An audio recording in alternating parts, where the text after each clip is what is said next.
le sujet académique, je dirais, en sciences humaines et sociales du patrimoine religieux est bien davantage traité au Québec qu'en France, ou du moins sous ce terme de patrimoine religieux. Et ça, c'est un motif d'étonnement, ça a été un motif d'étonnement de ma part. Ça a été aussi une sorte de point de départ de cette conférence et de cette réflexion, à savoir quelle est la spécificité française, au fond, en matière de patrimoine culturel ou de patrimoine cultuel, puisque nous allons voir que les deux termes existent depuis peu, terme auquel il faudrait ajouter d'ailleurs le terme de fait religieux, qui est également un terme récent qui a été à la fois mis en valeur par la recherche académique et par la politique culturelle, voire par la politique scolaire française ces dernières décennies. Alors, motif d'étonnement parce que, évidemment, le patrimoine religieux est en France une réalité spectaculaire. C'est une réalité touristique. Je commencerai évidemment par là, à savoir une fréquentation très importante, une connaissance internationale, qu'on pourrait illustrer par un exemple, mais par exemple, entre autres par la visite de la famille Obama à Notre-Dame de Paris, qui est archétypique de l'intérêt que peuvent prendre les grands touristes du monde contemporain pour le patrimoine religieux français. En gros, si dans les films de Woody Allen, Paris c'est Montmartre, hein, comme vous savez, eh bien pour Obama c'était Notre-Dame, pour toute une série de raisons religieuses entre guillemets, patrimoniales entre guillemets, auxquelles se mêle bien entendu le souvenir à travers la comédie musicale d'ailleurs de Victor Hugo et de son roman sur Notre-Dame de Paris. Donc cette réalité spectaculaire, c'est une réalité du tourisme international. À cela s'ajoute une évidence historiographique que l'on pourrait résumer par le fameux essai d'André Chastel et Jean-Pierre Bablon paru au moment de l'année du patrimoine en 1980 en France dans la Revue de l'Art et réédité sous la forme d'un petit livret par Diana Lévy, texte dans lequel Chastel et Bablon tentent de définir ce qu'est la notion de patrimoine au seuil des années 1980 et entreprennent d'en dresser l'histoire à travers donc, une série d'énumérations qui dessinerait à leur avis la succession des encadrements, des cadres patrimoniaux.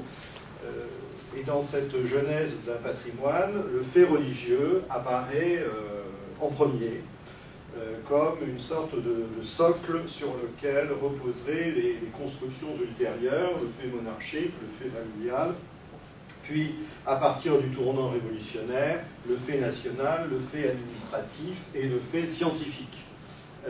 Fait scientifique qui est d'ailleurs plus ou moins identifié à l'œuvre d'André Chastel lui-même, puisqu'il s'agit de montrer que l'inventaire général des richesses d'art de la France, qu'il avait lancé grâce à André Malraux, ses relations avec le ministère de la Culture en 1962, au début des années 60, donc cet inventaire est une sorte de couronnement scientifique de la succession des poupées russes, si vous voulez, qui constituent l'image globale du patrimoine. En ce sens, donc, le patrimoine religieux serait donc premier et serait le point de départ, en quelque sorte, de la construction patrimoniale française. Juste trois phrases, en quelque sorte, de Chastel et Bablon dans cet essai, qui définissent bien le tournant ensuite du XXe siècle, le fond patrimonial défini par un paysage historique semé de ruines et de silhouettes médiévales était pour le romantisme un accès irremplaçable à la conscience nationale. Donc là, c'est, et on le verra par quelques illustrations tout à l'heure, le fait que ce patrimoine religieux, ce patrimoine d'église, de cathédrale, plus ou moins ruiné d'ailleurs, s'est trouvé autour de 1830, et notamment grâce au roman de Victor Hugo que je citais tout à l'heure, Notre-Dame de Paris, s'est trouvé transformé en une sorte d'icône patrimoniale française. Et puis, un siècle et demi plus tard, c'est-à-dire au moment où Chastel écrit à peu près, il s'agit plutôt de saisir au plus modeste niveau l'évolution de nos sociétés à travers les réalités matérielles, les réalia. La première définition appelée un approfondissement historique à travers une sélection d'édifices remarquables qui n'a cessé de s'étendre. La nouvelle demande une attention ethnologique qui ne peut rien laisser hors de prise, oui, parmi les choses et les usages. Et là, on a au fond une autre définition de ce qu'on appellerait un patrimoine religieux, à savoir l'aspect, si vous voulez, ethnologique, ou l'aspect de patrimoine immatériel de la religion, un aspect qui se trouve d'une certaine manière patrimonialisé parce qu'il est en train de disparaître, parce que nous assistons, comme au Québec, de façon peut-être moins brutale, mais avec des résultats tout aussi spectaculaires, nous avons assisté à la déchristianisation de la société française et donc à la perte d'un certain nombre de repères immatériels qui rythmaient la vie, je dirais, traditionnelle, censée telle, des populations. Donc, on a ce mouvement que je souhaitais introduire d'entrée de jeu, cette évolution, disons, ou cette série de ruptures qui dessinent le patrimoine religieux en France. Alors je voudrais conduire cette présentation sous une forme qui sera, par souci d'efficacité, je dirais, chronologique, puisqu'il s'agit de faire repérer brièvement donc un certain nombre d'étapes que l'on peut considérer comme déterminantes dans cette configuration générale du ou des patrimoines religieux en France, de la monarchie à la République, en passant par cet événement clé qu'a constitué la Révolution française et qui a changé de fond en comble, je dirais, les relations entre religion et État, et dont la sanction sera la loi de 1905 sur la séparation de l'Église et de l'État. Alors si on reprend Chastel, on a cette image d'un patrimoine religieux dont l'ancienne France, donc la France d'avant la Révolution, la France monarchique, la France médiévale et moderne, aurait été la première consciente. Alors bien entendu, on peut évoquer, à l'appui de ce propos, toute une série d'ouvrages, d'opuscules, de traités consacrés à l'architecture religieuse et en particulier à l'architecture gothique, même si, on le sait, c'est un lieu commun de répéter que les Lumières ont été hostiles au gothique. Il n'en reste pas moins qu'il y a un certain nombre de témoignages qui indiquent une sensibilité particulière à cette architecture, et notamment, c'est ce qui figure au milieu, un document qui a été tiré de l'obscurité par un historien de l'art américain, Richard Whitman, il y a quelques années. Il a découvert un manuscrit à Amiens qui met en scène, du XVIIIe siècle, qui met en scène deux personnages, Paris-Fil, donc Monsieur Paris-Fil, qui est celui qui aime Paris, et Monsieur Filambien. Monsieur Filambien aime Ambianum, c'est-à-dire Amiens. Ces deux personnages sont mis en scène dans ce document. L'un défend Notre-Dame de Paris et l'autre défend, si j'ose dire, la cathédrale d'Amiens.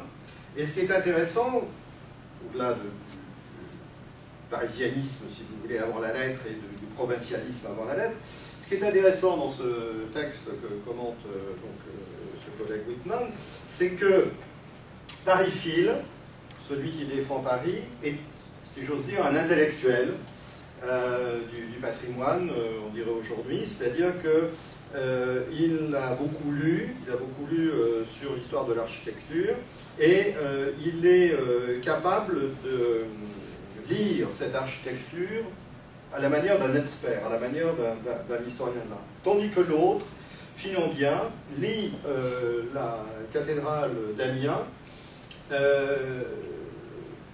si j'ose dire, comme preuve du divin, c'est-à-dire comme croyant, d'une part, et comme homme de la communauté amiénoise. C'est-à-dire pour lui, la cathédrale d'Amiens représente autre chose, si vous voulez.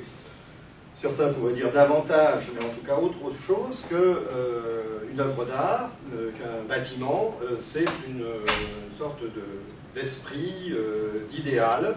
Et on a donc une opposition tout à fait remarquable entre un patrimoine qu'on pourrait baptiser de cultuel, lieu de culte, lieu de communauté, et puis un patrimoine représenté comme une forme d'art que l'on peut commenter à l'image d'un temple grec. C'est donc un premier aspect que je voulais signaler d'emblée, c'est que dès le XVIIIe siècle, on a, c'est un document qui date de 1709, donc du début du XVIIIe, j'ai oublié de le préciser, on a cette forme d'opposition, de dialogue, et finalement ce qui est intéressant, ce que montre ce dialogue, c'est que les deux sont d'une certaine manière inconciliables. Alors c'est un dialogue philosophique évidemment, mais il n'est pas résolu. Il y a deux possibilités en quelque sorte.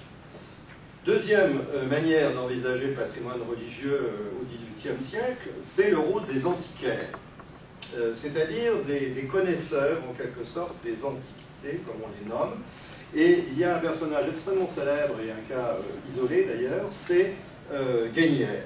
Guénière, si vous cherchez, a été un personnage tout à fait remarquable parce qu'il a lancé une grande entreprise d'inventaire des monuments religieux dans les églises de France, c'est-à-dire des monuments à l'époque, ça veut dire les tombeaux, donc les pierres tombales, les inscriptions, les gisants, les relevés de tombes, etc. Et il est aussi célèbre parce qu'il avait réuni une collection très importante qu'il a donnée au roi par la suite, dans laquelle se trouve le premier portrait de Jean le Bon, qui est l'icône du début de la peinture française, hein, qui est la première étape de l'école française, et il s'intéressait aussi, comme je l'ai dit, à des relevés de monuments. Et il est resté également célèbre parce qu'il a tenté, à travers une supplique au roi, qui a été traitée par Pontchartrain, le ministre Pontchartrain ensuite, d'appeler le roi à veiller à la conservation des monuments, et en particulier des églises et des monastères de France, qui, disait-il, sont menacés, devraient faire l'objet de soins, etc. Donc on a fait de Guénière, en quelque sorte, le primitif du patrimoine religieux en France, pour cette série d'interventions, de tentatives d'intervention, je dirais, pour sa collection et pour l'ensemble de ses relevés. Mais lorsqu'on s'intéresse à Guénière de façon plus précise, on le fait depuis quelques années, eh bien on s'aperçoit que ce qui intéresse Guénière dans toute cette affaire, c'est la mémoire des monuments, c'est-à-dire la mémoire des morts, la mémoire telle que la retrace l'épitaphe sur ces tombeaux. C'est donc l'écrit mémoriel qui l'intéresse beaucoup plus que le monument matériel lui-même. Autrement dit, certes, il y a cette intervention roi, mais en réalité, ce n'est pas un souci patrimonial au sens où nous l'entendons nous, qui importe à Guénière. C'est vraiment la perspective religieuse, si vous voulez, et la perspective de souvenir. Donc, le patrimoine religieux, en ce sens, c'est un patrimoine lié au culte de la mémoire, lié à un ensemble de souvenirs religieux. Et on peut le rapprocher de la grande entreprise de Montfaucon, qui appartient aux bénédictins, qui, après avoir étudié les antiquités, va publier les monuments de la monarchie française, qui sont aussi des relevés soit de vitraux, soit de pierres tombales, une compilation très importante, qui est également une œuvre qu'on pourrait qualifier de patrimoniale, mais où il s'agit cette fois de porter la mémoire de la monarchie française et d'entretenir ces idées. Bref, on pourrait encore évoquer un dernier point, c'est le fait que certaines églises de style gothique soient des chantiers qui vont être poursuivis. Le cas le plus remarquable, c'est Sainte-Croix d'Orléans, dont la construction se poursuit au XVIIIe en style gothique. Donc,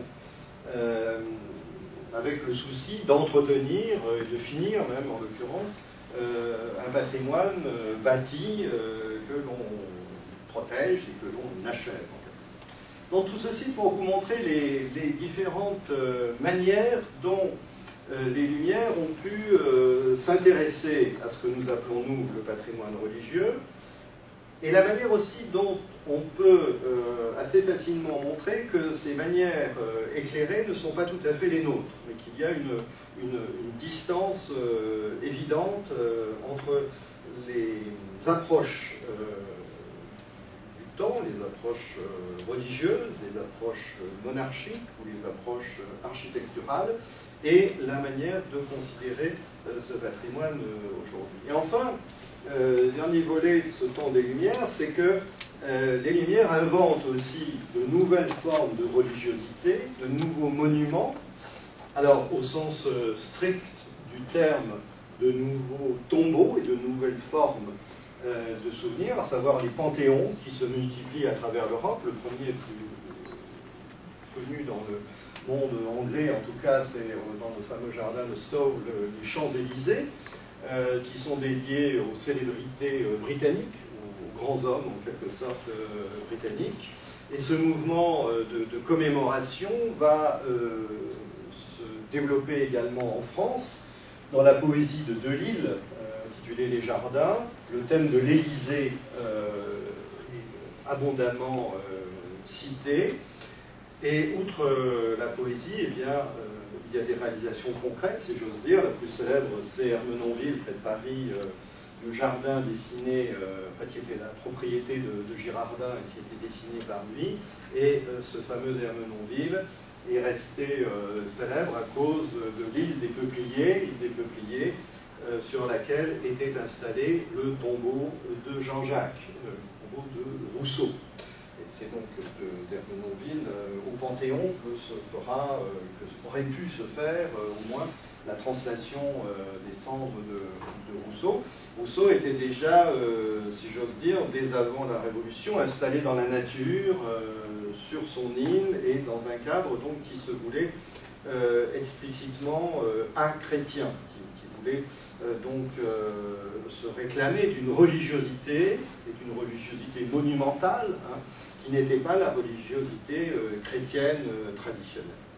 Alors ceci pour introduire évidemment à l'événement le plus considérable et le plus fondateur du statut du patrimoine religieux en France aujourd'hui, à savoir la Révolution française. La Révolution a complètement changé le rapport de l'État et de la religion. Et la Révolution a, de manière très concrète, également changé le statut de l'ensemble de ces propriétés religieuses. Alors ces propriétés religieuses, elles servaient toute une série d'usages. Je vous renvoie à l'article de Martin que vous avez dans le séminaire. Ces usages des biens ecclésiastiques, il cite un texte de 1762 qui est tout à fait clair. Ces biens servaient évidemment au fonctionnement de l'Église, elles servaient aussi à la charité publique, elles servaient à des justifications qui étaient très clairement énumérées, et en particulier, on le voit bien au moment de la confiscation des biens des jésuites, parce que, une fois que les biens des jésuites ont été confisqués, il faut savoir ce qu'on va faire de cette richesse, et il y a des choses qu'on peut faire avec et des choses qu'on ne peut pas faire. Le droit canon permet de trancher entre ce qu'il est loisible de faire avec du patrimoine religieux et ce qui est, illégal ou impossible de réaliser. Avec la Révolution, la confiscation des biens d'église a des finalités essentiellement budgétaires. C'est-à-dire que la Révolution française a comme origine, vous savez sans doute, une crise financière majeure de l'Ancien Régime et la nécessité de renflouer les caisses. Donc la nationalisation des biens d'église est une mesure, si j'ose dire, technique, puisque c'est à partir de ces biens d'église qu'on va pouvoir émettre des assignats, c'est-à-dire des billets de banque qui sont gagés sur les propriétés ecclésiastiques. À partir de cette confiscation, disons, de cette nationalisation, à laquelle le clergé, le premier ordre, avait consenti, au moins pour la masse des curés, pas forcément pour les évêques. Le clergé d'Ancien Régime est séparé en deux couches, si j'ose dire, la strate nobiliaire en général qui sont les évêques, et puis la strate des curés, dont à peu près la moitié embrasse la cause républicaine, révolutionnaire d'abord et républicaine ensuite, c'est ce qu'on appellera les curés patriotes. Il y a une partie qui va refuser le nouveau régime. Mais en tout cas, la confiscation, la nationalisation des biens d'église se joue, et la conséquence, ou une des conséquences qui apparaît immédiatement, c'est que ces biens d'église sont des biens de nature, si j'ose dire, culturelle, c'est-à-dire ce sont effectivement des monuments, au sens de l'histoire de l'art, ce sont aussi des archives, des bibliothèques, des collections, même si on trouve qu'elles sont beaucoup moins bien choisies que celles des aristocrates. Hein, c'est un leitmotiv des inventaires révolutionnaires que de dire que les biens ecclésiastiques sont nettement moins choisis que les biens des émigrés, par exemple, qu'on va confisquer. Et donc, devant cette situation, très tôt, en novembre 1789, on décide de procéder à des formes d'inventaire. Vous avez ici un des premiers documents qui énumère ces catégories.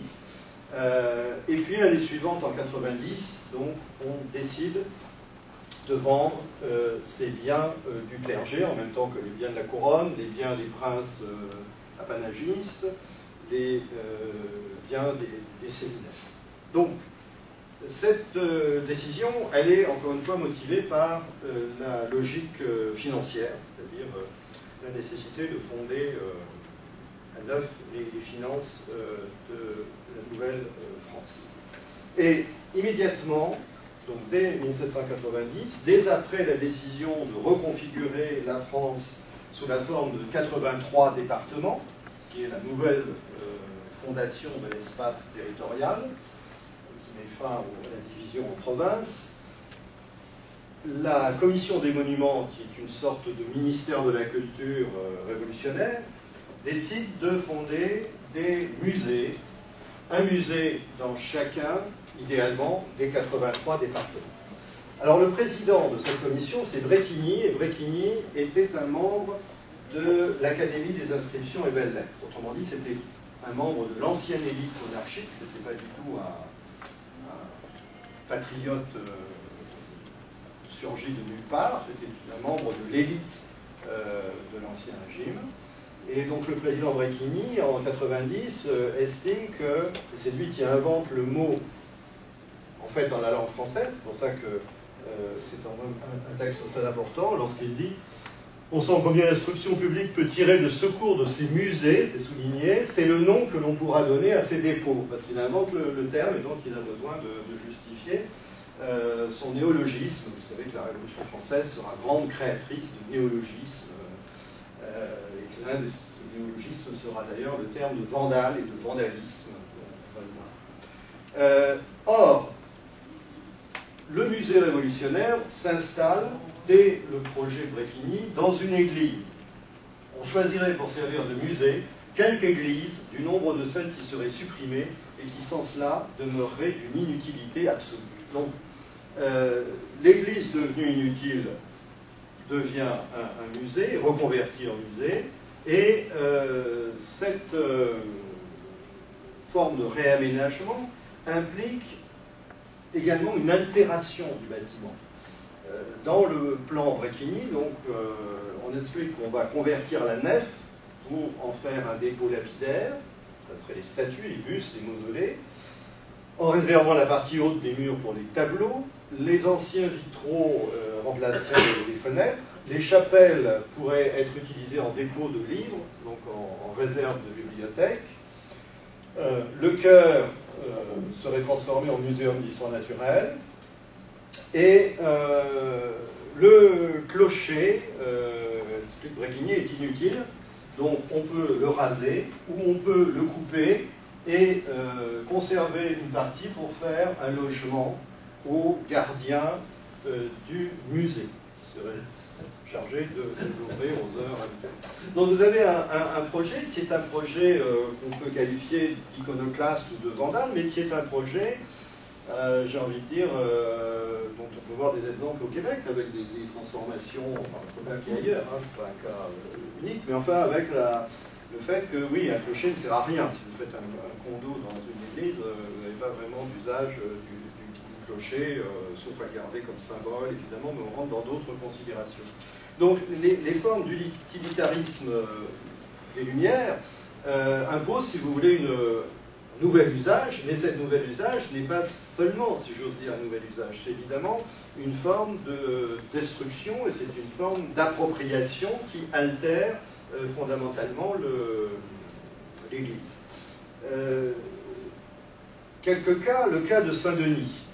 Saint-Denis, c'était, près de Paris, la réunion des tombeaux de tous les rois, et donc le mausolée, hein, c'est le Westminster de la France. Cette réunion de tombeaux était une réunion, si j'ose dire, non pas de hasard, mais à laquelle personne n'avait vraiment prêté une attention systématique.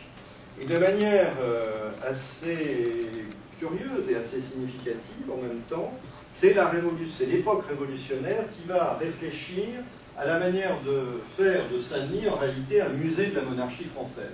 À partir du moment où la monarchie, en gros, et c'est symboliquement très, très fort évidemment, à partir du moment où la monarchie disparaît, qu'on va réfléchir à la manière d'organiser la succession des tombeaux d'une façon raisonnée, c'est-à-dire d'une façon chronologique, en faisant une collection de portraits, bustes, etc. Et en réalisant aussi, du même coup, dans Saint-Denis, l'idéal que Voltaire avait découvert à Westminster, c'est-à-dire, dans les lettres anglaises, dites aussi lettres philosophiques, c'est-à-dire l'idée de transformer Saint-Denis, qui était une seule réunion de monarques, famille royale, en une réunion à la fois des monarques, mais aussi des grands hommes, comme de la même façon que l'abbaye de Westminster réunissait les grands serviteurs de l'État anglais.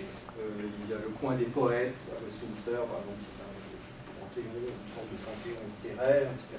Donc, la réutilisation de Saint-Denis se fera de cette manière. Un deuxième cas, c'est à Troyes, la ville de Troyes, en 90. Le comité des domaines, donc celui qui est chargé de gérer les anciens domaines ecclésiastiques, décide de convertir la cathédrale en musée, bon, mais décide aussi que finalement la cathédrale pourra toujours servir de cathédrale. On est en 90 et on n'est pas encore dans la période de rupture décisive avec la religion. Donc, ainsi conclut l'arrêté, la métropole du département deviendrait un musée sacré, où les arts iraient chercher des modèles, la piété des exemples, le goût des leçons, et la religion s'élèverait superbe au milieu des monuments et de ses merveilles. Voilà. C'est une utopie tout à fait intéressante d'un musée église, d'une église musée, qui n'est pas si éloignée finalement de la manière dont nous traitons aujourd'hui nos cathédrales, parce qu'effectivement, Notre-Dame, c'est un musée, oui, c'est aussi une cathédrale dans laquelle on peut prier, et nous avons trouvé toute une série de systèmes. C'est peut-être encore moins visible, visible en France, ça l'est peut-être encore davantage en Italie, par exemple, une série de systèmes où vous savez que les touristes paient pour rentrer dans une église, mais les fidèles qui viennent y prier ne paient pas. Il y a une sorte de tri, il y a deux parcours dans l'église, il y a une partie de l'église qui est fermée aux touristes et réservée aux fidèles, et inversement. Donc on a géré cet espace, de même qu'après la réforme, on avait géré les espaces d'église en faisant de telle église une église catholique certains jours et une église protestante certains autres jours. Il y avait une alternance de la fréquentation catholique et protestante dans le même bâtiment. Donc on peut imaginer effectivement différents scénarios, et le cas de Troyes est assez emblématique de ce genre de gestion. Mais avec la radicalisation de la Révolution, à partir de 92, la réflexion sur les musées sera de plus en plus systématique. On va rêver d'une installation de musées encyclopédiques qui serait également organisée, subdivisée dans les mêmes règles. Donc une forme de normalisation se fait jour. Et dans ce cadre-là, les objets d'église font sujet, si vous voulez, de décisions diverses. Dès le début, en 90, on avait bien imaginé qu'il y avait, en somme, trop d'objets d'église par rapport aux nouveaux usages, puisqu'on fermait des églises dont il y avait trop d'objets. Il fallait imaginer ce qu'on allait en faire. Et avec le mouvement donc, de radicalisation, cette situation s'est aggravée. On observe à cet égard qu'il y a eu un changement de vocabulaire. Un changement de vocabulaire dont le personnage que vous avez là à l'écran, qui s'appelle Milin, a été largement responsable, qui a inventé d'abord le terme d'antiquité nationale, puis ensuite le terme de monument historique, dont le succès sera considérable mais quelques décennies plus tard. Et ce changement de vocabulaire est assez remarquable parce que Milin procède intellectuellement à une forme de nationalisation de ces objets, et notamment de ces objets ecclésiastiques. Il a l'intention de protéger d'une certaine manière ces objets. Il explique très bien dans son introduction que ces ventes d'objets ecclésiastiques, ces ventes précipitées, comme il dit, risquent d'être très funestes aux arts et aux sciences en détruisant des productions du génie et des monuments historiques qu'il serait intéressant de conserver. C'est-à-dire que ce que voit très bien Milin et d'autres, un autre personnage qui est plutôt de Maison Rouge, qui est un autre antiquaire, qui voit très bien aussi la difficulté, plutôt s'intéresse aux monastères. Il explique que les monastères sont en train d'être vendus et que, évidemment, ceux qui vont acheter ces monastères, pourquoi ils les achètent? En général, pour en faire des granges, parce qu'il y a des grands espaces de stockage du foin, du blé, ou pour en faire des manufactures.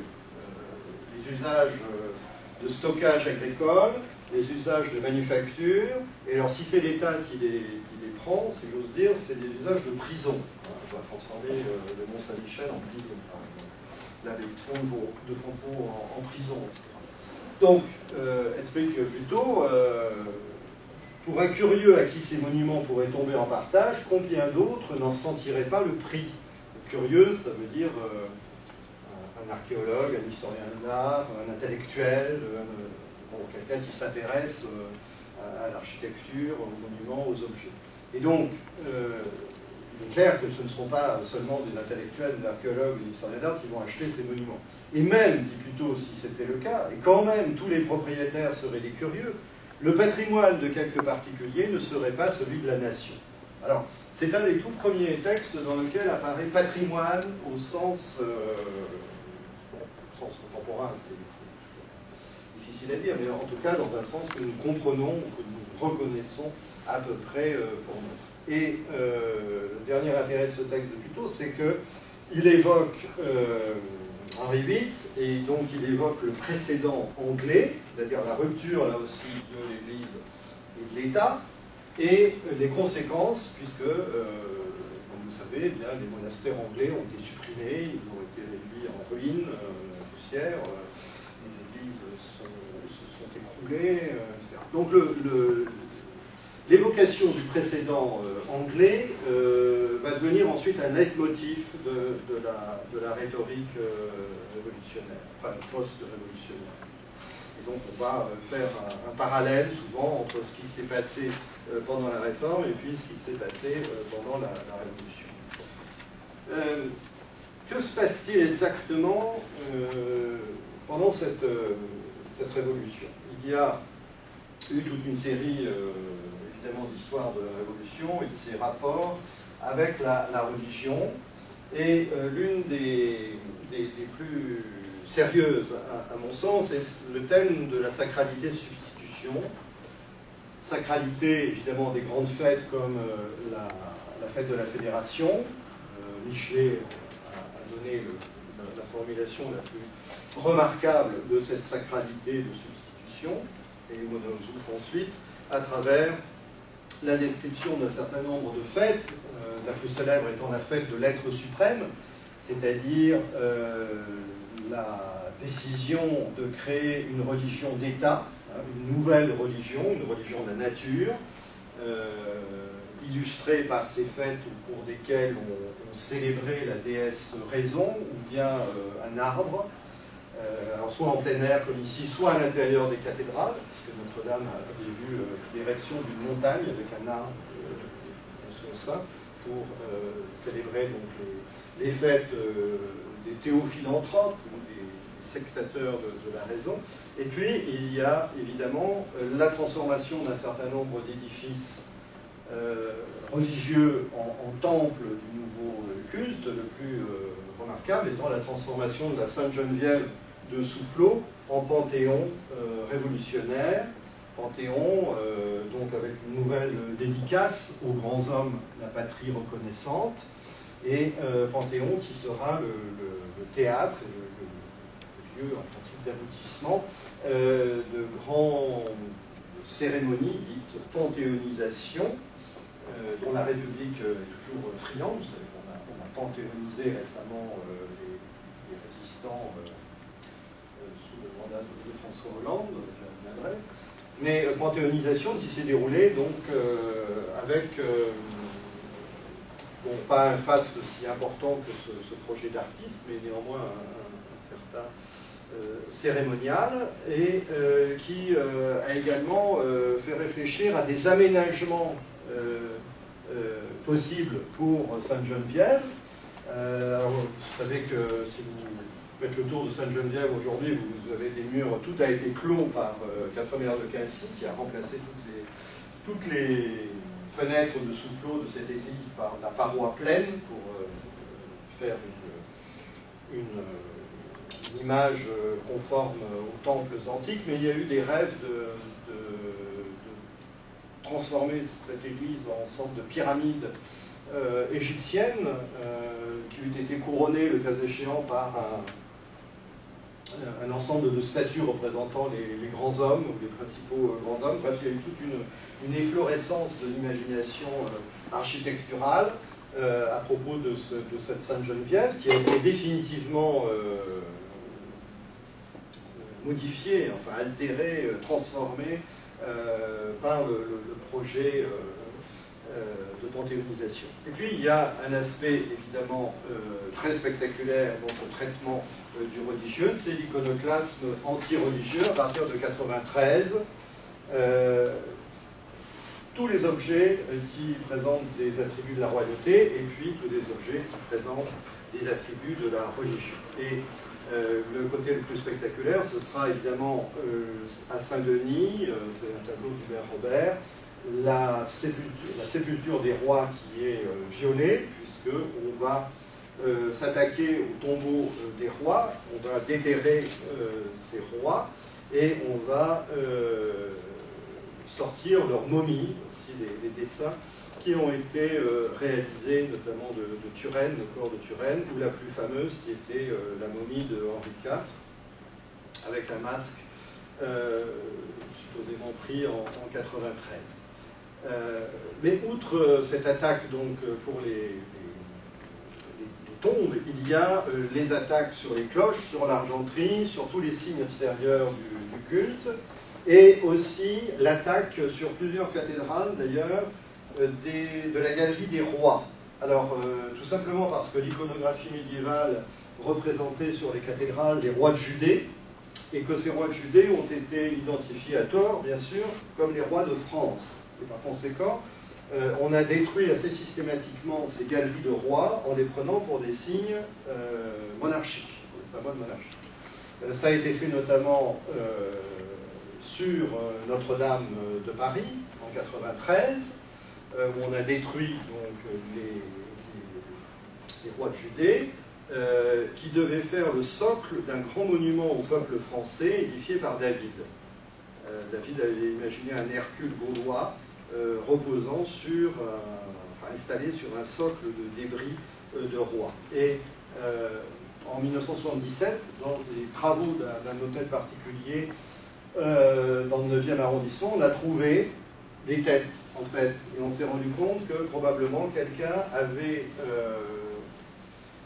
recueilli ces têtes de rois et les avait enterrées dans la cour d'hôtel, probablement en pensant que c'était des saints, enfin probablement avec un désir de combattre le blasphème, et ceci jusqu'en 1977, vous pouvez les voir aujourd'hui au musée de Cluny. Ils ont fait l'objet d'une intervention à l'époque de Valéry Giscard d'Estaing, qui était président de la République, etc. On a réinstallé mais on ne les a pas réinstallés sur Notre-Dame, parce qu'entre-temps, Viollet-le-Duc avait refait Notre-Dame, si j'ose dire, et avait refait la galerie des rois. On ne pouvait plus dérestaurer, si vous voulez, la cathédrale et restaurer. Ceci pour dire donc qu'il y a toute une série de types d'iconoclasmes qui vont s'en prendre aux matériaux, au matériel de la religion pendant la Révolution française, un iconoclasme donc officiel, c'est la distinction de Michel Mauvel, un iconoclasme de récupération, lorsqu'on va récupérer de l'or, de l'argent pour d'autres usages, du plomb pour en faire des balles, et puis un iconoclasme populaire, des manifestations plus ou moins spontanées, explosives. Donc on a un iconoclasme de la fête, où on va brûler, c'est ce que vous voyez au premier plan, des représentations de fumées qui sont les fumées des bûchers, car pendant les fêtes révolutionnaires, 93-94, on va brûler symboliquement, alors soit de vrais emblèmes, c'est-à-dire du matériel ecclésiastique, mobilier, soit des toiles peintes ou des faux, mais qui représentent évidemment toujours la religion. Puis le deuxième aspect, c'est lorsqu'on va confisquer donc les objets du culte, les crosses, les crucifix, etc., et les présenter à la Convention avant de les porter à la monnaie, où ils sont fondus et où ils permettent de frapper de la monnaie pour les besoins de la République. Et puis, il y a enfin la destruction matérielle des églises, ici le couvent des Cordeliers à Paris, qui a été vendu, qui a servi d'entrepôt à un moment, et qui finalement est petit à petit démoli au début du 19e comme une carrière. En fait, ça a été le destin aussi de Cluny, tous ces bâtiments ecclésiastiques qui ont été démolis petit à petit par leurs acquéreurs pour servir de carrière de pierre à de nouvelles entreprises. Et ce qui se joue à travers toutes ces manifestations, c'est ce que l'historien britannique Richard Cobb a appelé très bien, à mon sens, une école spectaculaire de démystification. C'est-à-dire, à travers toutes ces manifestations, il y a une part de défi à Dieu. Hein. C'est-à-dire que si Dieu n'est pas capable d'empêcher ça, ou n'est pas capable de protéger ses églises, Dieu n'existe pas. Enfin, il y a ce côté d'école de la démystification Donc un défi, alors bien sûr il y a quelques miracles entre guillemets dont l'Église fera a posteriori état, mais il y a ce défi à ce qui est considéré comme une idole et le désir d'éduquer le peuple à la nouvelle rationalité. Donc toute cette succession de mesures ont eu néanmoins des volets de protection. Ces volets de protection passent par des instructions. Je ne vais pas y revenir, j'ai déjà évoqué le terme. On va essayer de faire des inventaires. Et on va appeler les artistes à trier en quelque sorte le bon grain de livret, c'est-à-dire de trier ce qui vaut la peine d'être conservé et de rentrer dans un musée, et ce qui peut être vendu ou ce qui peut être détruit. Donc c'est une série de mesures et de contre-mesures.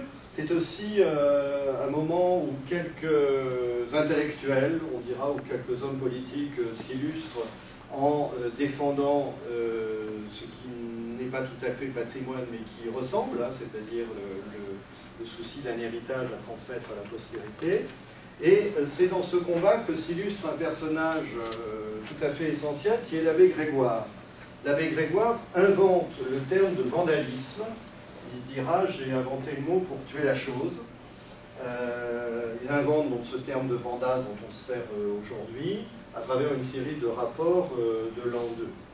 Et ce vandalisme, pour Grégoire, c'est l'effet de l'ignorance. D'où l'idée, pour guérir du vandalisme, dans cette statue qui est un chef-d'œuvre, l'ignorant ne voit qu'une pierre configurée.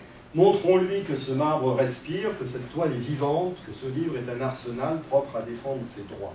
Alors c'est un thème qu'on va retrouver pendant tout le XIXe siècle, et notamment chez Victor Hugo, lorsque Victor Hugo met en scène, après les incendies de la Commune de 1870, un incendiaire auquel il demande « Pourquoi as-tu brûlé les bibliothèques ?» Et l'incendiaire répond « Je ne sais pas lire ». L'idée est que, bien entendu, l'éducation va résoudre, si vous voulez, la question et va mettre un terme au vandalisme. Mais chez Grégoire, il y a un aspect religieux très important, car l'abbé Grégoire restera membre de l'Église, il ne défroque pas, et il essaie de défendre la thèse de l'Église constitutionnelle, comme on l'appelle, c'est-à-dire de l'Église qui prête serment à la République, contrairement à ce que le pape avait ordonné. Donc qui essaie pendant un temps au moins de concilier un engagement dans la Révolution, dans la République, et un engagement dans l'Église, contre Rome. Et l'abbé Grégoire restera toujours fidèle à cet engagement d'Église constitutionnelle, sauf que, évidemment, à un moment, il choisit entre l'Église et la Révolution, il choisit l'Église, il reste fidèle à l'Église lorsque le mouvement de déchristianisation de la Révolution devient impossible pour lui à supporter. Donc cet engagement vers la civilisation, disons vers la culture, est aussi un engagement pour l'Église. Et le terme de vandale qu'il a inventé, c'est un terme très connoté parce que vandales, c'était les ennemis de la religion. C'était les vandales étaient ceux qui avaient détruit, c'était les barbares qui avaient détruit les églises, etc. Donc on a là quelque chose de tout à fait évident, cette alliance de la religion, de la défense des monuments contre la République ou avec la République, mais jusqu'à un certain point de rupture. Et du côté des valeurs de protection, si vous voulez, on a des difficultés qui sont: faut-il conserver le monument pour son matériau? Faut-il le conserver pour sa qualité? Un cas remarquable, c'est la cathédrale d'Amiens.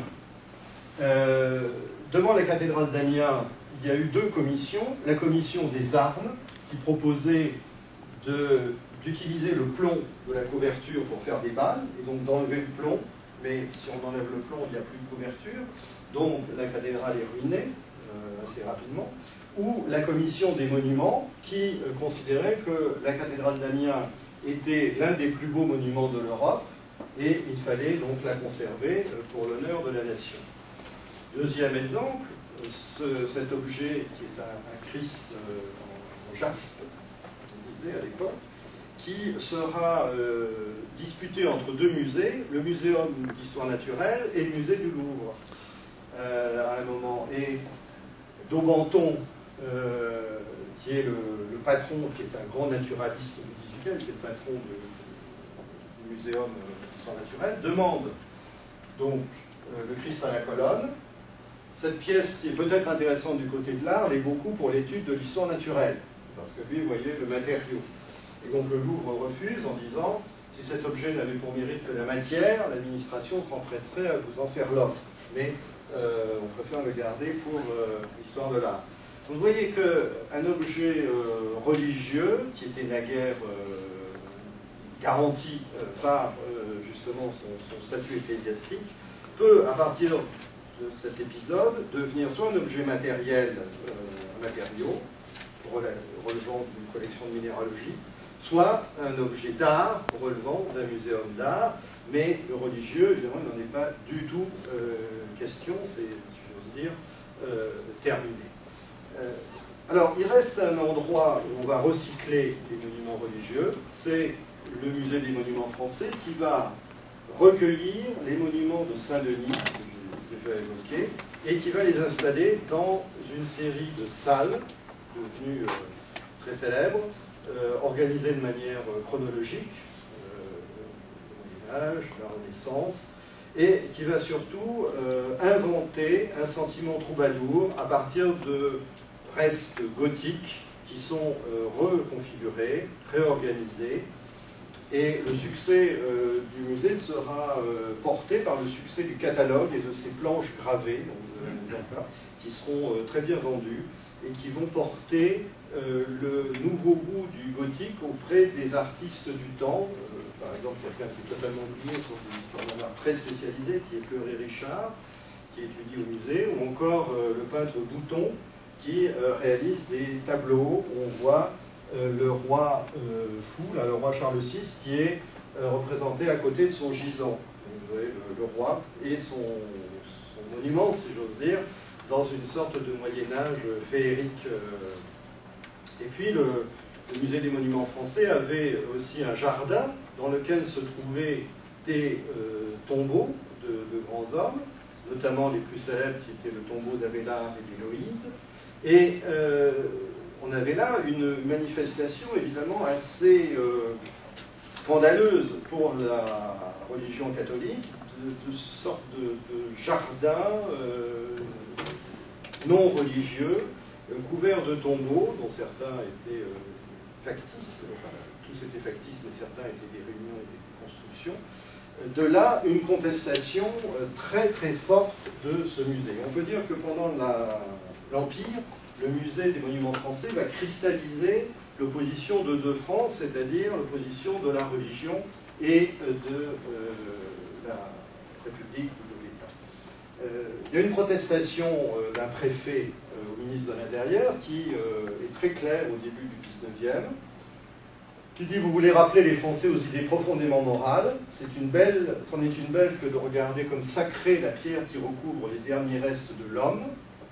J'avoue que cette pensée me paraît tenir de si près aux racines de l'ordre social que j'oserais douter du droit qu'aurait le gouvernement de déplacer sans nécessité un seul tombeau. » Donc tout cela parce que le musée avait demandé un tombeau pour son caractère artistique et pour le mettre au musée, et le préfet juge que le respect des morts et donc le respect de la religion est beaucoup plus fort que les demandes, si j'ose dire, à caractère patrimonial.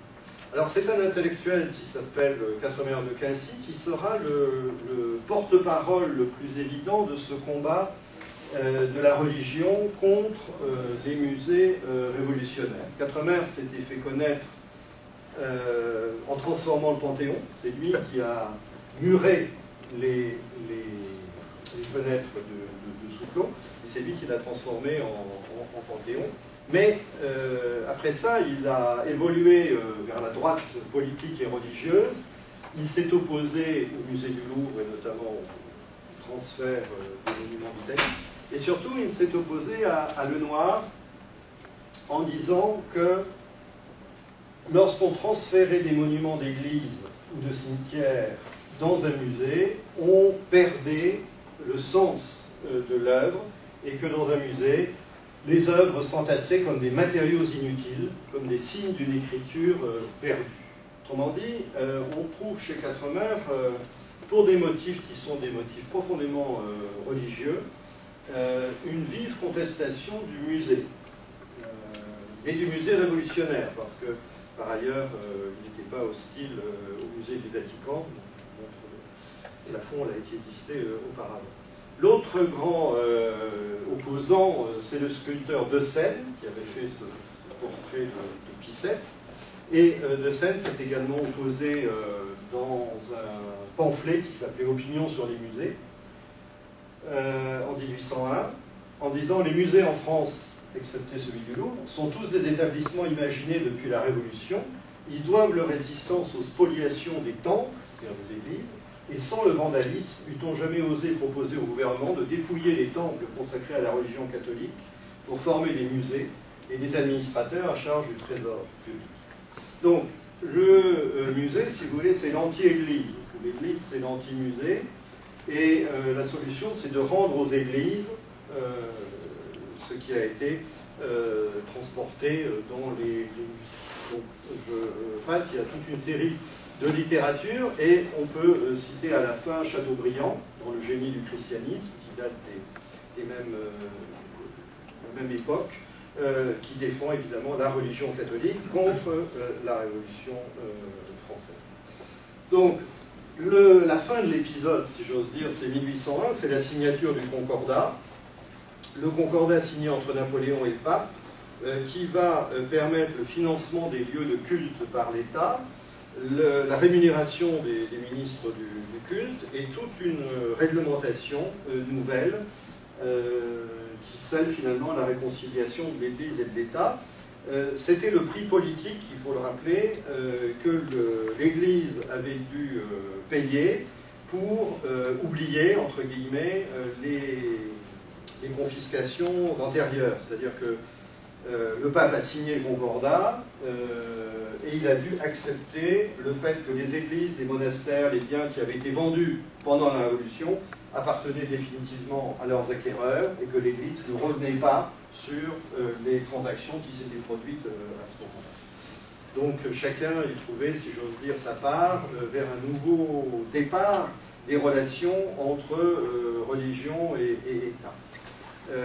Sous la monarchie de Louis-Philippe, on va assister à une série de réinvestissements de l'époque de la France monarchique, médiévale, avec par exemple l'ouverture d'une salle des croisades dans le musée de Versailles, ou encore le fait que la statue de Jeanne d'Arc est installée, elle est représentée sur le portrait de Louis-Philippe, et elle est installée de façon spectaculaire dans le nouveau musée de Versailles. Elle était d'ailleurs l'œuvre d'une des princesses d'Orléans. Et en province aussi, on va, dans les années 1840, assister à une forme de nouvelles installations de musées. Ça, c'est Dijon en 1847, la salle des gardes, avec ce décor troubadour, des gisants installés à l'intérieur des musées. Donc une politique nouvelle qui signe le début de la politique des monuments historiques, avec plusieurs intervenants, le ministère de l'Intérieur, des sociétés savantes, des débats autour des musées et surtout une politique de restauration. Cette politique de restauration, elle a commencé dès le début du 19e, 1810, 1819, 1830 avec Guizot, et elle a été portée par un nouveau goût, le goût pour le médiéval, pour le gothique, qui se fait jour à travers la grande entreprise des voyages pittoresques de Taylor et Naudier. Donc vous voyez des exemples de lithographie ici. Le baron Taylor, d'un côté, c'était un entrepreneur que culturel, au plein sens du terme. Il a dirigé la Comédie Française, il a fondé une association pour le droit d'auteur, etc. Et Charles Nodier qui tenait la plume, et qui, à eux deux, ont mené cette grande entreprise des voyages pittoresques qui s'étend jusqu'aux années 1874 et qui est la plus grande entreprise de librairie et d'illustration. La plupart des artistes du temps vont y collaborer. Et par là, on a le passage au dessin de Victor Hugo et à l'œuvre hugolienne. Œuvre hugolienne qui s'illustre par ce que j'ai déjà évoqué, à savoir ce chef-d'œuvre qui est Notre-Dame de Paris et qui va véritablement fonder la légitimité de la cathédrale dans le patrimoine français. Et ça, c'est une des toutes premières caricatures qui est très drôle, c'est Hugotte, puisque évidemment Hugo est jeune homme quasiment est habillé en gothique, en architecture gothique. Alors c'est le début de grandes entreprises de restauration qui vont notamment se dérouler à Notre-Dame et qui vont aussi mobiliser des associations savantes. C'est le début de ce qu'on a du premier journal, enfin, qui est le bulletin monumental, qui existe toujours aujourd'hui, qui est la revue savante de protection des monuments historiques. Et dans ce premier numéro, donc, Arcis de Caumont, qui est le grand antiquaire de Normandie, plaide la cause des dépôts lapidaires et de la protection donc, des monuments tirés des églises détruites. Alors Guizot, par bien des aspects, constitue un épisode fondamental. Et il faut se rappeler que Guizot est un protestant et pas un catholique, et que son rapport à l'Église catholique est un rapport, je dirais, dépassionné. En tout cas, ce n'est pas un rapport de militant ni de croyant ou de membre de l'Église catholique. Et donc son rapport à la protection des églises est un rapport d'historien et au fond,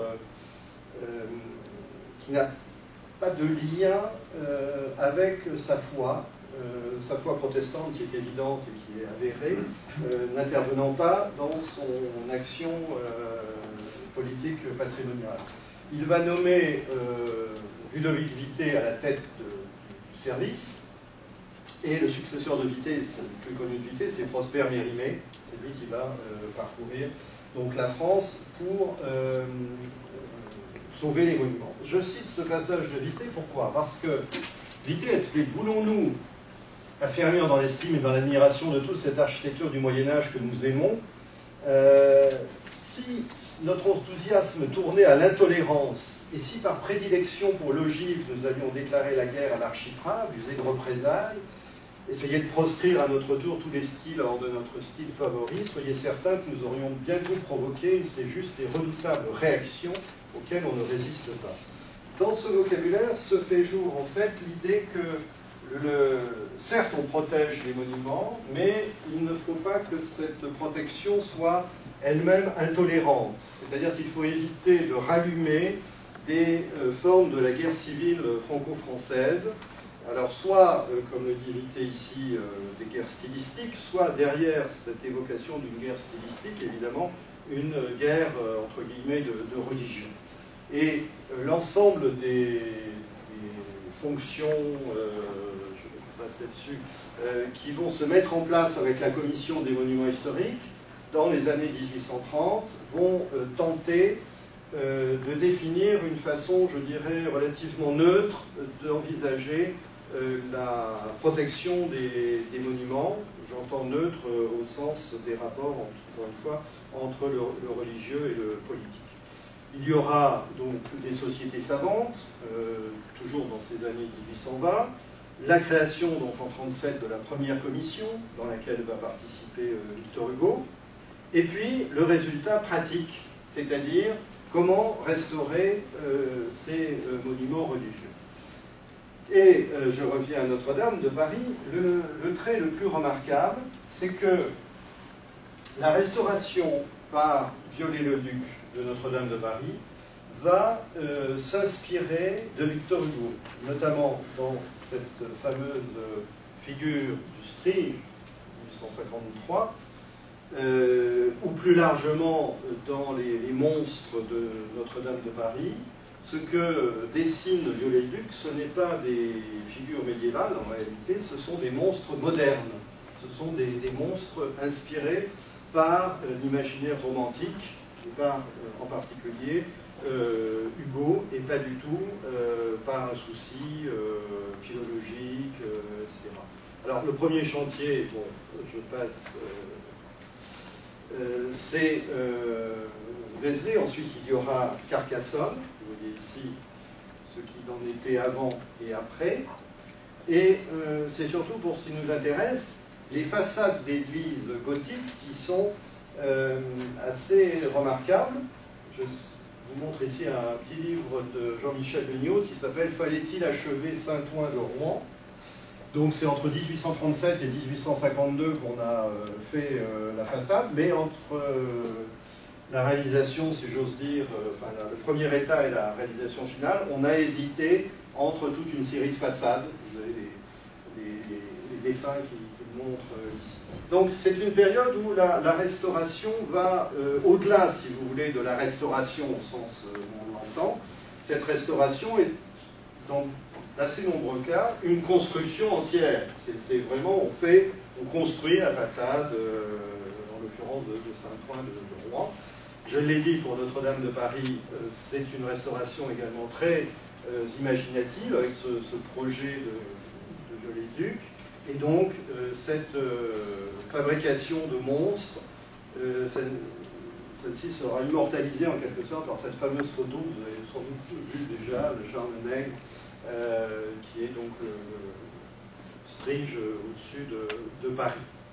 Et dans un livre intitulé « L'histoire d'un hôtel de ville et d'une cathédrale », Viollet-le-Duc va populariser le thème du sauvetage de la cathédrale.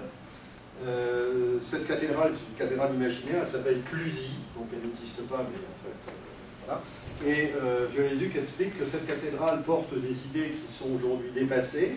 C'est un livre très anticlérical, mais que cette cathédrale est le fruit du peuple français, et par conséquent qu'on doit la conserver pour l'esprit de la communauté qui se lie à travers elle, et non pas pour la foi qui s'est manifestée. Donc une dissociation claire entre ce qu'on a appelé le rationalisme architectural de Viollet-le-Duc et le rationalisme au sens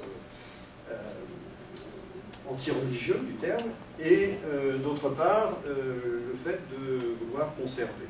Alors cette conservation, elle va s'appliquer aux peintures murales. Mérimée découvre Saint-Savin, il découvre les peintures murales, il va commander des relevés. Elle va s'appliquer à la Sainte-Chapelle, avec des relevés aussi très intéressants pour les archéologues. Elle va s'appliquer à des objets d'art, la tapisserie, et puis la fameuse L'homme à la licorne qui est aujourd'hui à Cluny et que Mérimée a retrouvé aussi assez miraculeusement. Alors, quel est le jugement aujourd'hui porté sur cet épisode central du XIXe siècle? C'est celui, au fond, que André Chastel a porté en disant il est finalement dommage que l'activité d'un grand service, des monuments historiques, soit restée indéfiniment placée sous le patronage d'un écrivain de talent, Mérimée, fasciné par la richesse patrimoniale du pays, mais incapable d'en organiser l'exploration méthodique, et d'autre part d'un génie doctrinaire, Viollet-le-Duc, qui pouvait concevoir la restitution intégrale des édifices et était malheureusement particulièrement apte à la réaliser. Évidemment, de l'ironie. Deux grandes inspirations des Chastel, mais aussi deux grandes faiblesses. Une démarche passionnée, mais qui révélait le caractère inépuisable de la quête chez Mérimée. Et puis, du côté de Viollet-le-Duc, un souci de remise en état qui était en fait un souci de modèle, c'est-à-dire une mise en conformité avec des archétypes architecturaux.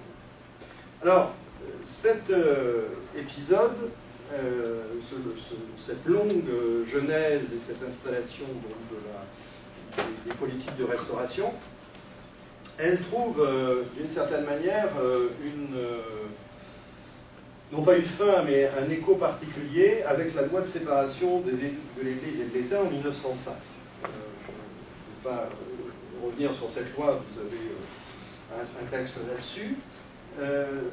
À l'issue de cette loi, donc, Maurice Barrès, qui est le grand orateur de la droite française de l'époque, prononce à la Chambre une série de discours qui seront réunis dans un livre qui s'appelle « La grande pitié des églises de France ».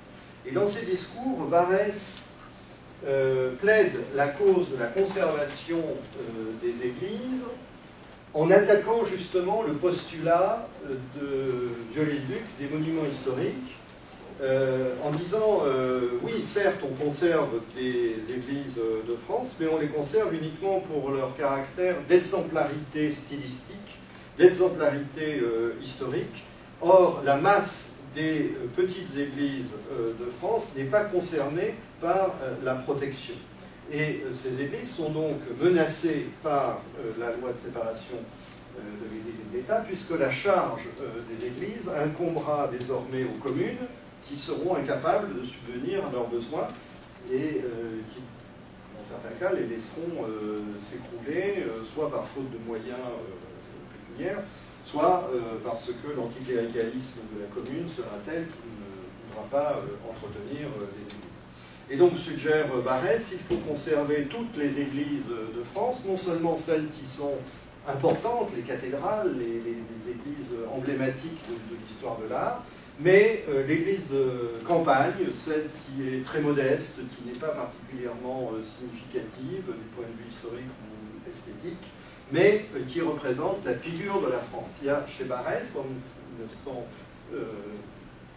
donc entre 5 et 13, juste avant la guerre de 14, la construction d'une nouvelle image du patrimoine religieux, qui est une image, je dirais, nationale, voire nationaliste, à la limite détachée de la religion catholique. Barrès explique que ce n'est pas au nom de la religion qu'il demande la protection des églises, c'est au nom de la mémoire de la France. Donc d'une sorte d'identité communautaire qui est symbolisée par ce paysage d'église. Et le message barrésien, je dirais, vient évidemment à un moment de tension extrême entre l'Église et l'État, mais il vient aussi dans un cours de déchristianisation lente de la société française, et dans un cours d'acculturation finalement à un certain modèle d'histoire. Par exemple, Jeanne d'Arc est rentrée dans les manuels d'histoire de la Troisième République comme une héroïne nationale et pas comme une héroïne religieuse. Elle est là parce qu'elle a défendu la France. Voilà, c'est une grande patriote et elle a été donc intégrée au discours national beaucoup plus qu'à un discours catholique. D'autre part, les monuments historiques ont été régulièrement des monuments religieux. Là, vous avez le catalogue d'une exposition qui a eu lieu en 1979. Vous voyez qu'on a choisi comme illustration un monument religieux. Bref, il y a une sorte, à travers tous ces relevés qu'on pourrait multiplier, une sorte d'assimilation de l'Église à un monument national. Et ça sera particulièrement le cas avec la Première Guerre mondiale, où la destruction de certaines églises par l'armée allemande, par l'artillerie allemande, sera présentée comme une perte pour la France, bien au-delà de l'Église catholique. Alors, juste un exemple, c'est au musée Grévin, donc musée de cire. Eh bien, on met en scène, dans cette installation, l'incendie de la cathédrale de Reims. Pendant la guerre de 14-18, il y a eu des tirs d'obus allemands sur la cathédrale de Reims qui a pris feu. Et c'est à ce moment-là qu'on a inventé d'ailleurs l'ange de Reims. Cette figure de l'ange de Reims n'était en fait pas connu, sauf les historiens de la l'architecture médiévale, est devenu un symbole de la cathédrale de Reims, l'Ange au sourire, qui a permis de lever des fonds aux États-Unis en particulier pour restaurer la cathédrale. Là, vous avez une des cartes postales qui circulaient de la cathédrale en feu, qui sont destinées évidemment à nourrir la propagande française, anti-allemande, à montrer le teuton vandale, comme on disait, et à porter donc une forme d'incarnation de la nation dans ces cathédrales meurtries. Avec l'Ange au sourire.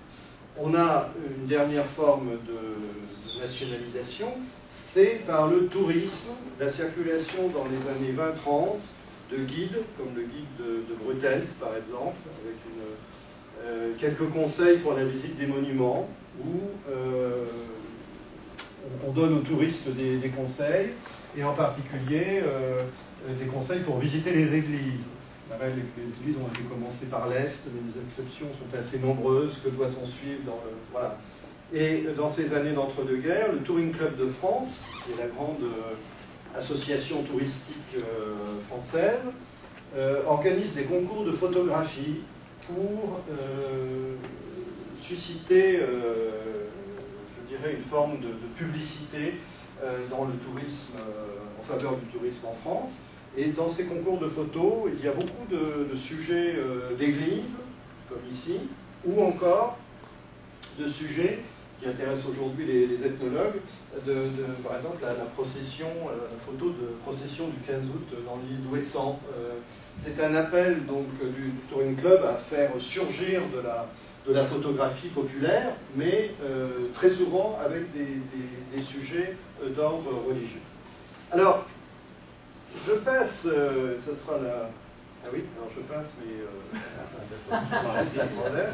je passe aux années 1980, parce que, en fait, des années 30-40 à la décennie 1980, je ne veux pas dire qu'il ne s'est pas passé grand-chose, mais en termes de patrimoine religieux, il y a une certaine stabilité je dirais à la fois des pratiques et des représentations, et c'est à partir donc, des années 80 que toute une série de situations ont changé. Je suis à nouveau dans mon problème précédent. Donc, le deuxième écran. Ouais,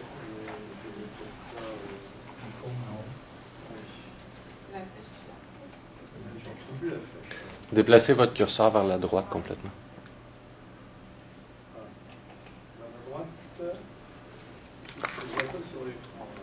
Ou sinon vers la gauche, vous allez tomber dans l'autre écran.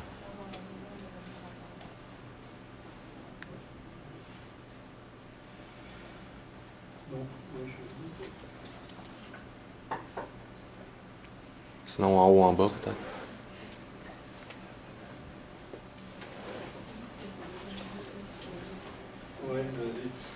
Donc en 80, vous avez peut-être plus en mémoire, c'est ce que je voulais montrer, l'affiche de François Mitterrand. Ah, merveilleux. Merci. L'affiche de Mitterrand, voilà, la force tranquille, qui fait apparaître un monument clairement religieux à l'arrière-plan. Et pour la petite histoire, en fait, il y avait une croix, et au moment de la réalisation de l'affiche, Mitterrand a demandé à ce qu'on supprime la croix. Et il a eu cette formule, on ne peut pas faire ça, j'ai l'air d'un curé devant son église. Voilà. Mais toujours est-il que cette image a été emblématique de la campagne, et d'après certains interprètes, elle n'a pas été pour rien dans le succès de Mitterrand face à Giscard, qui avait choisi une image beaucoup plus moderne. Alors que Mitterrand, c'était donc le terroir, c'était donc l'église à l'arrière-plan. Il n'empêche que, évidemment, la politique socialiste a été une politique qui a, d'une certaine manière, fait revivre le vieux conflit né de la Révolution, et en particulier au moment du bicentenaire de la Révolution. Mitterrand le gouvernement, en fait, a décidé en 89 de panthéoniser un certain nombre de personnages, donc de faire entrer au Panthéon 3 personnes, en fait, Monge, Condorcet et l'abbé Grégoire. Or, l'abbé Grégoire, j'ai évoqué tout à l'heure, a suscité la polémique. L'entrée au Panthéon de l'abbé Grégoire a suscité la polémique parce que l'abbé Grégoire était, certes, il avait lutté contre le vandalisme, etc., mais il était aussi, je montre ici le timbre qui a été émis, il était aussi le sectateur de l'Église constitutionnelle. Et Monseigneur Lustiger, qui était en charge de l'évêché de Paris, a refusé d'être présent à la panthéonisation de Grégoire, de l'abbé Grégoire, alors qu'il avait été présent aux autres manifestations officielles du bicentenaire. Donc, ce thème du bicentenaire a été un thème clivant entre, d'une part, donc, cette panthéonisation et d'autre part, la réactivation en Vendée, donc toujours en 89, de la mémoire religieuse, de la mémoire catholique des anti-républicains, à l'initiative d'un représentant de la droite extrême, disons, de la droite traditionnaliste, disons, mais qui à l'époque était vraiment à l'extrême du champ politique, qui était Philippe de Villiers. Philippe de Villiers était en charge du département de Vendée, ici, et ce département de Vendée coïncide évidemment avec les insurrections vendéennes contre la Révolution, et donc aussi avec les campagnes des armées républicaines contre ces insurgés, qui sont régulièrement rejoués, enfin qui étaient et qui sont encore rejoués autour de monuments particuliers. Donc De Villiers a fait construire près de l'autoroute un ensemble, vous voyez ici en 2 parties, un musée et un mémorial des guerres de Vendée, dont le cœur, si j'ose dire, était cette construction qui évoque une église rasée par les Bleus, par les armées républicaines. Donc, on a ces cloches là, qui sont suspendues, qui montrent ce que De Villiers appelait l'oradour vendéen, qui a une série d'assimilations du génocide commis par les nazis, avec la répression, disons, républicaine des insurrections. Donc il y a une forme de christianisation, si j'ose dire, enfin de religiosité du monument élevé par le Conseil général de Vendée, qui, pour l'occasion, a fait venir Alessandro Solzhenitsyn. Alessandro Solzhenitsyn, à l'époque, est le porte-parole du discours anti-URSS, évidemment, mais anti-révolutionnaire au sens large du terme. Et quand on entre donc dans ce dispositif, on a un morceau du discours d'Alessandro Solzhenitsyn qui est projeté, où il assimile la révolution russe, la révolution le Cambodge, la Chine et la révolution française dans l'extermination du peuple. Et il y a une sorte de parcours des martyrs qui est organisé avec un vocabulaire très religieux. Ici, la Vendée va subir le martyr.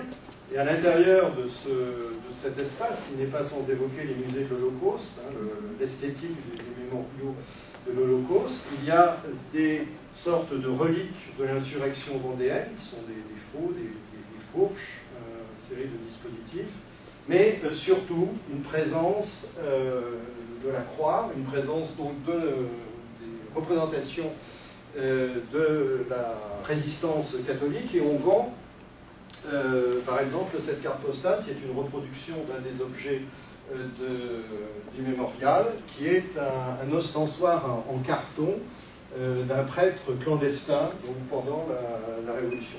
Donc, vous voyez là une célébration anti-commémorative, si j'ose dire, puisque nous sommes en 89, et à cela s'ajoute donc le musée lui-même, qui est un grand musée organisé chronologiquement, sauf que toute une partie est consacrée à la guerre de Vendée, qui est une partie évidemment qui a duré 7-8 ans, comparé au millénaire médiéval, et qui est une partie illustrée d'une part par une salle obscure traversée par des sortes de poteaux métalliques, mais qui sont en fait des pieux, des sortes d'enfoncés qui portent les noms des colonnes révolutionnaires, des colonnes donc des armées républicaines qui ont ravagé la Vendée, un peu comme les...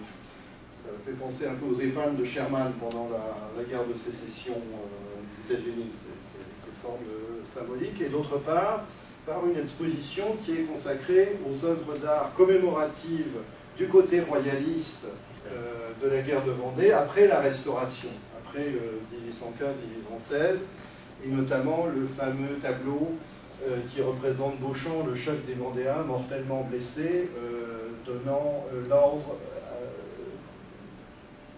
à ses subordonnés d'épargner les prisonniers républicains. Donc ce grand geste de pardon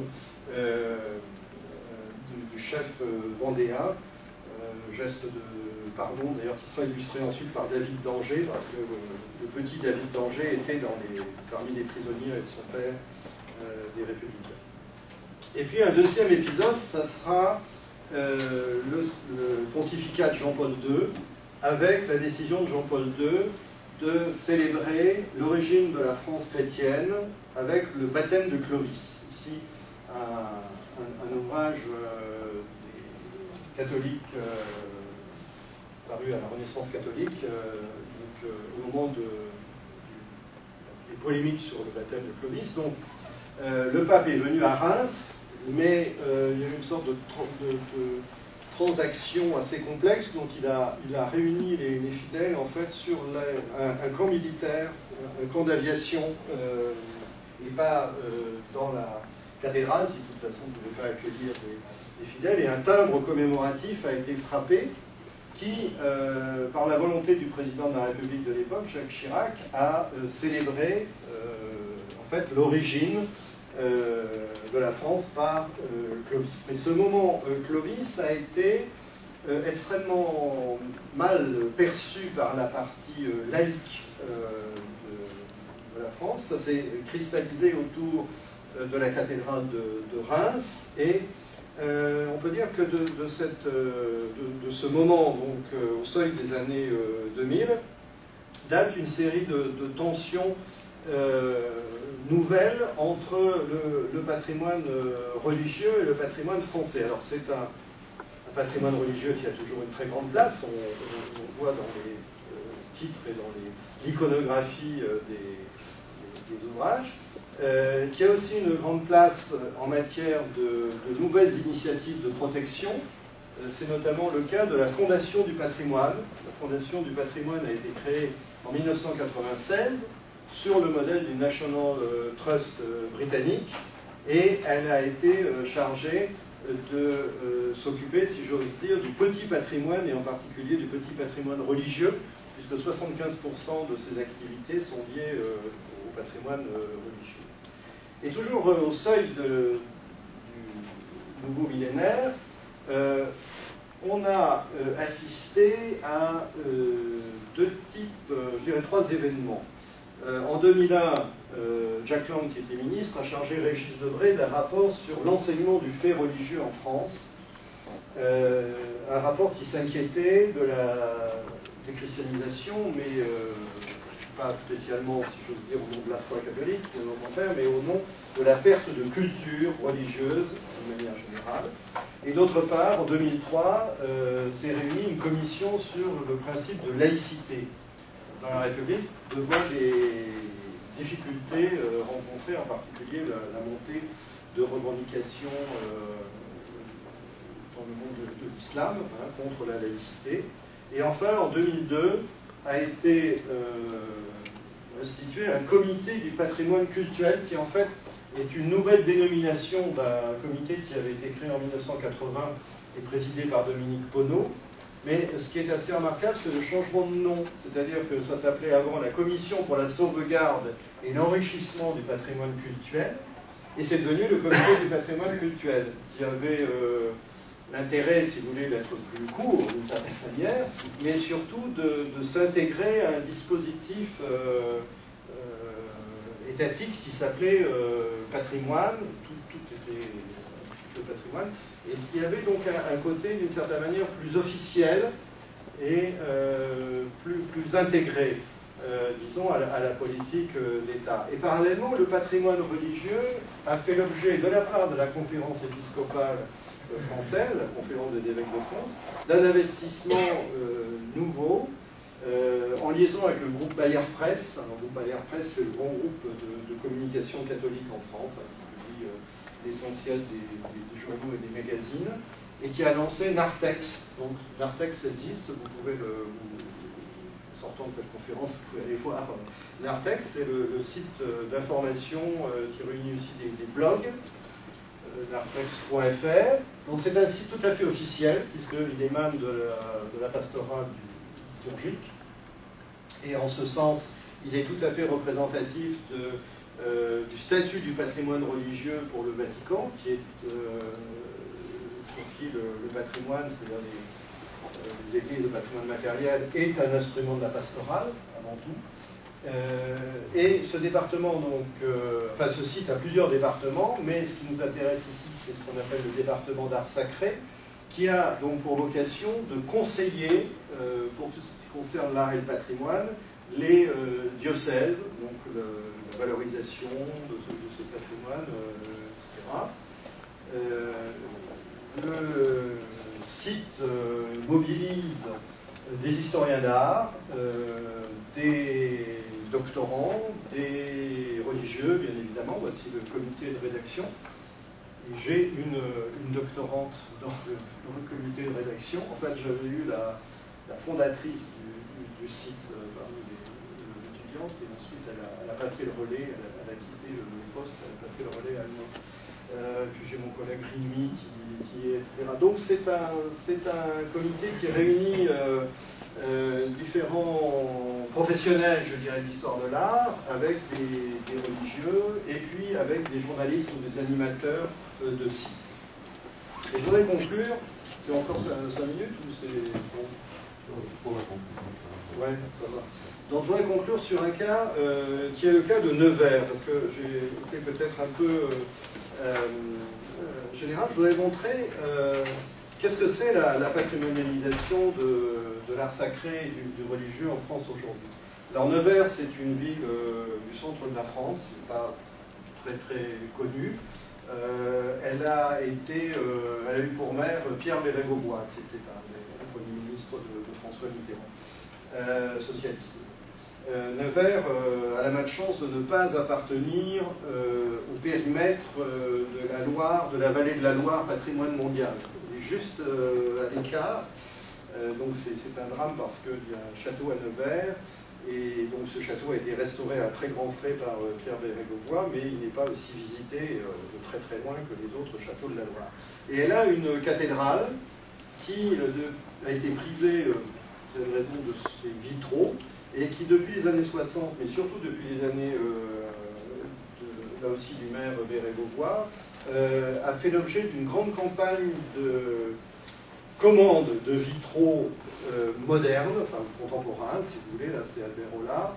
Vous avez le groupe Support Surface, qui était un groupe d'art plastique des années 70 qui a investi la grande nef. D'autres encore, il y a Neger quelque part. Vous voyez que cette cathédrale a été entièrement occupée par des commandes d'art contemporain qui étaient le fait du ministère de la Culture, avec l'appui évidemment de l'évêque de Nevers. Et la dernière inauguration a eu lieu en 2011. Donc on a si vous allez à Nevers, vous verrez une cathédrale qui est en parfait état, parfaitement rénovée, astiquée, et avec des œuvres d'art sacré qui sont le fruit d'une collaboration entre l'État et... voilà. Mais à Nevers, il y a autre chose. Il y a Sainte Bernadette. Alors, Sainte Bernadette à Nevers, c'est une icône du modernisme et je dirais du monde entier. Les spécialistes d'architecture moderne vont voir cette œuvre qui est signée Claude Parent, grand architecte qui a 90 ans aujourd'hui, et Paul Virilio, dont vous avez peut-être entendu parler à cause de Éloge de la vitesse et de Bunker Archéologie, qui est un essayiste, et qui ont donc construit en 1965 ceci. On voyait la maquette en bois, là. Alors, ça se présente comme ça. Et si vous regardez attentivement autour, vous voyez que c'est installé dans une zone périphérique de Nevers, en fait, qui était un nouveau quartier du prolétariat industriel des années 60, c'est-à-dire que ce sont des HLM autour, et il n'y avait pas d'église, et donc dans les années 60, l'église, le diocèse de Nevers a décidé de construire une nouvelle église. Il y avait brutalement tout un tas de constructions de HLM, une cité ouvrière qui s'était construite, il n'y avait pas d'église, il en fallait une. Et on était juste au moment du Concile Vatican II, il fallait imaginer de nouvelles formes d'église.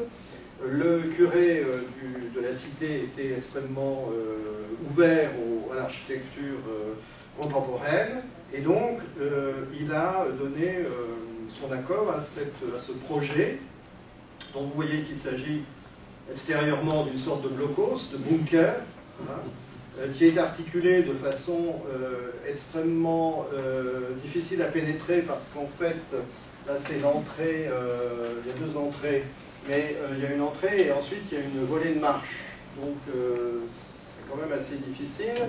Et devant l'église, à cet endroit-là, devait être construit le presbytère, c'est-à-dire le logement du curé, en gros, sur le même modèle, mais en plus petit, si j'ose dire, donc un petit bunker là, si j'ose dire. Et alors, heureusement, dit le curé, j'en ai parce que je fais une enquête à Nevers, donc heureusement ça n'a pas été construit, parce que là ça aurait été terrible. Vous voyez autour, il y a une partie de cité HLM, puis des petits pavillons. Et le résultat, c'est que cette église est absolument détestée par la paroisse. D'abord, il y a une décristallisation comme partout. Donc en fait, les gens qui vont à l'église, ce sont des gens âgés, qui n'ont jamais tellement aimé ça, et qui surtout sont incapables maintenant de gravir le double escalier d'accès, d'autant qu'ensuite, quand on est dans l'intérieur de l'église, mais là, les images ne sont pas très parlantes, mais cet intérieur est en pente. Là, on le voit. Parent était l'architecte des pentes, c'est-à-dire qu'il refusait le plan droit, et donc il avait imaginé un plongée, mais c'est littéralement une plongée, c'est-à-dire ça produit une sorte de malaise vers l'autel, ceci dans un but d'exaltation. Enfin, il y a un discours religieux sur ces usages des deux plans qui sont inversés selon les deux blocs. Alors, l'intérieur est très spectaculaire, au sens où la gestion de la lumière est très remarquable. Il y a ces deux morceaux de bunker qui sont réunis par, vous voyez ici, une verrière. Donc, il y a un éclairage tout à fait remarquable. Mais dès 1969, les éditions du Cerf, éditions catholiques, publient un guide des églises nouvelles en France, où l'auteur dit que ce bunker du mur de l'Atlantique ne correspond pas au visage ouvert de l'église d'aujourd'hui, et l'expression de béatitude. Bref, 4-5 ans après la construction, si vous voulez, le guide officiel refuse l'église, et depuis, ici c'est un morceau du journal de Nevers, enfin le journal de la Nièvre, donc en 2013, et c'est un des nombreux articles que consacre le journal à l'église de Sainte-Bernadette, en disant, il cite le curé, les gens du quartier n'ont pas adopté cette église-là, ils se retrouvent plus facilement à la chapelle Sainte-Anne, néo-gothique 19e, et le curé m'a dit, oui, j'ai beaucoup de problèmes lorsqu'il y a des mariages, les jeunes mariés ne veulent pas se marier dans Sainte-Bernadette, ils veulent se marier soit à la cathédrale, soit ailleurs. Donc, bon. En revanche, si vous allez sur le site Narthex, donc le site de la conférence épiscopale, vous avez un article très bien documenté sur Narthex, qui est donc un article d'histoire de l'art, on va dire, ou d'histoire de l'architecture contemporaine, qui salue les plans inclinés de la nef, donc l'invention de Claude Parent, la pensée oblique, qui salue la construction des deux coques de béton et la disposition très originale de la coque, et qui se conclut par un éloge très vibrant, je dirais, où notamment on fait référence à l'image de la grotte, puisque ça s'appelle Sainte-Bernadette à cause de Bernadette de Lourdes, qui a fini à Nevers. Et l'église, dans le texte de Virilio, est censée représenter donc la grotte. Et en plus, idéologiquement, l'église est conforme à Vatican II, puisqu'elle fournit un ensemble de salles de réunion, de salles de catéchèse, qui sont conformes à cette thèse. Alors, l'église a été, en 2013, réinvestie par un artiste contemporain, Xavier Veillant, qui a installé donc, une installation de fil que vous avez là en 2013, grâce au FRAC, au Fonds régional d'art contemporain du ministère de la Culture. C'est lui qui a dressé aussi ces lignes jaunes qui correspondent au plan d'origine, et qui a enfin installé dans l'église un dispositif de fil tendu et de filtres jaunes, couleur jaune, qui baignent l'église crée un certain aura, si vous voulez, en installant également une statue de l'architecte Parent dans son installation. Donc ceci pour dire que donc, cette église est un archétype de l'architecture contemporaine, elle est un lieu d'installation contemporaine, elle est célébrée par le site Narthex. En même temps, elle n'a jamais été vraiment appropriée par la paroisse. Elle n'a pas été appropriée par Nevers. Elle est d'ailleurs dans un état modérément... voilà, parce qu'entre-temps, elle a été vendue par l'Église à la ville de Nevers. Sa propriété est aujourd'hui une propriété de la ville. Donc, c'est un peu emblématique d'une partie au moins de la destinée du patrimoine religieux en France aujourd'hui, qui est devenu un patrimoine culturel, qui parfois joue encore le rôle cultuel, mais qui, en tant que patrimoine culturel, si vous voulez, peut avoir des vicissitudes et des légendes, je dirais, très différentes selon les modes de lecture, populaires ou cultivés, local ou international. Je vous remercie.